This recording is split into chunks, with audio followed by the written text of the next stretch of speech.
बिस्मिल्लाहिर्रहमानिर्रहीम। अस्सलाम वालेकुम। खुश रहें, आबाद रहें, रब्बुल आलमीन आपके रोज़ी रिज़्क़ में बरकत और इजाफ़ा अता करें।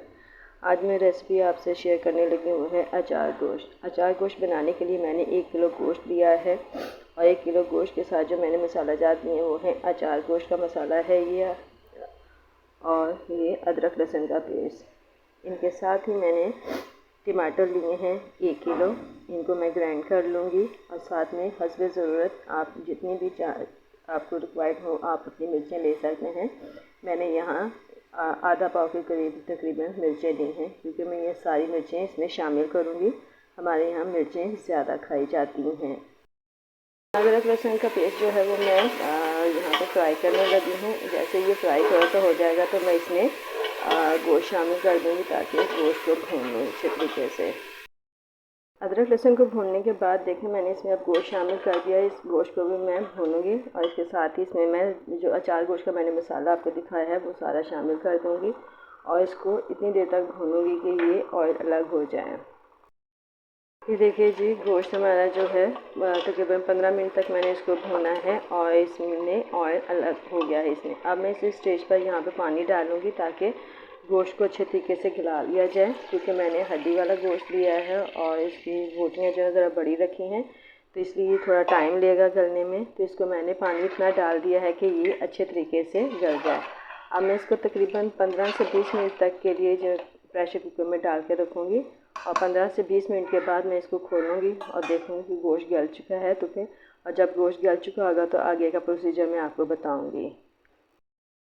यहाँ देखिए जी, मैंने मिर्चों को कट लगा दिया है। मिर्चों को मैंने सेंटर से कट किया है। इनको हमने पूरा कट नहीं करना, क्योंकि पूरा अगर कट करेंगे तो ये मिर्चों का मसाला जो वो बाहर निकल जाएगा। तो इसमें मैंने अब मसाला भरना है अचार गोश्त का, जो कि मैंने ये बचा के रखा था आधा। ये मैं मिर्चों में अचार गोश्त का मसाला भर लूँगी और साथ ही मैंने ये टमाटर भी ग्राइंड करके रख लिए हैं। इनको भी अब मैं जब गोश्त गल जाएगा तो भूनने के टाइम इसको मैं शामिल करूँगी। ये देखें जी, माशाल्लाह से गोश्त हमारा जो है वो गल गया है। अब इसमें ये थोड़ा सा पानी है जो कि भूनने के दौरान में ये ख़त्म हो जाएगा। अब हम इसको भूनेंगे जब तक कि टमाटर का जो हीक सी होती है वो ख़त्म ना हो जाए। तो इस स्टेज पे मैं यहाँ पे टमाटर डालूँगी भूनने के टाइम में। अब मैं इसको कुकर में से निकाल के कढ़ाई में डाल देती हूँ ताकि आसानी से ये भून जाए। ये देखें, गोश्त इतना अच्छा गल गया कि हड्डियों से भी अलग हो गया है। गोश्त जो है अच्छे तरीके से गला हुआ होना चाहिए। अब यहाँ पर मैं जो टमाटर का पेस्ट यहाँ पे शामिल करूँगी। जी, यहाँ पे अब मैं ये टमाटर शामिल कर रही हूँ और ये टमाटर देखें सारा इसमें चला जाएगा और बहुत अच्छे तरीके से ये हमने भूनना है ताकि टमाटर का कच्चापन भी ख़त्म हो जाए और इसकी जो हीक वगैरह होती है वो भी ख़त्म हो जाए। इसको काफ़ी देर तक हमने भूनना है और यहीं पर हमने ये सारा अमल करना है कि गोश्त जो है अच्छे तरीके से भुना होना चाहिए। और ये ग्रेवी जो है हम इसकी जो है ज़्यादा वो पतली नहीं बनाएंगे, बल्कि इसको हम खुश्क वाला अचार गोश्त बनाएंगे। बस हल्की हल्की सी ग्रेवी हो कि आपके रोटी के साथ जो है मसाला लग जाए। तो ये देखें, ये मैंने सारी प्यूरी इसमें शामिल कर दी है। अब मैं इसको 15 से 20 मिनट तक भूनूंगी। ये देखें जी, माशाल्लाह से हमारा अचार गोश्त का मसाला जो है, गोश्त जो है वो तैयार हो गया है, बहुत अच्छे तरीके से भुन चुका है।